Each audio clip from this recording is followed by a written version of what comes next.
I listened to the back and forth with our good ranking member, and he's talking about the law. I understand it's an emotional issue for you. It's an emotional issue for your community. I understand that. I spent almost 30 years working in law enforcement as a chief probation officer in Danbury, in Fairfield, that area.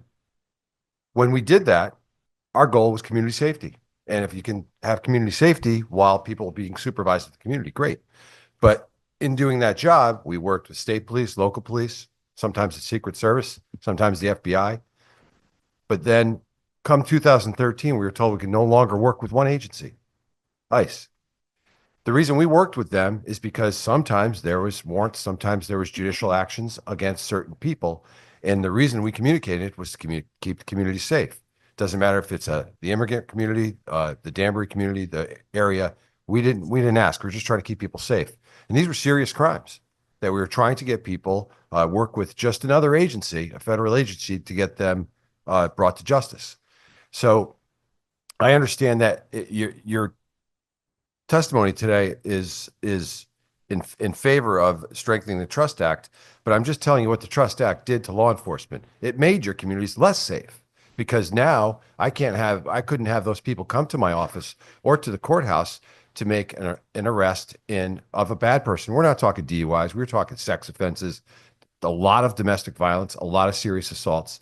But now they have to do it in the parking lot of my office, which I no longer work there, or of the courthouse, where it used to be done in a controlled environment.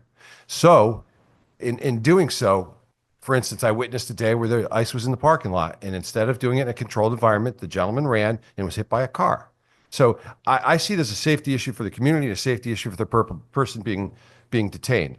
And now they have to go to the houses. So now if there's the person that they're looking to apprehend and 5 other family members, it's putting them in danger too.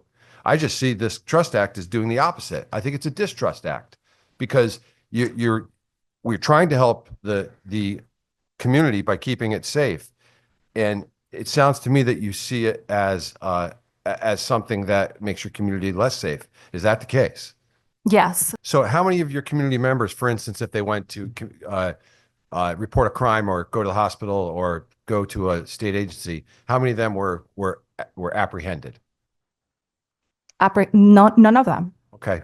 So they have a fear, but is the fear founded or unfounded? Because the Trust Act is trying to get law enforcement agencies to work with ICE to take the bad people out of the community, not the people who are just trying to get regular services. That's who they're going after. Would you agree or disagree?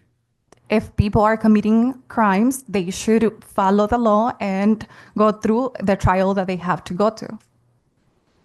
So what you're saying is you do want the bad people taken, but you're saying there's people in your community that are afraid to just report crimes and even go to the hospital because their information's being shared. I'm looking just somebody give evidence of that. Correct. And do you have any? Any of what? Any Evidence that someone's just going for services and you said their information is being shared and it's being used by ICE. Do you have any substantiation of that? No.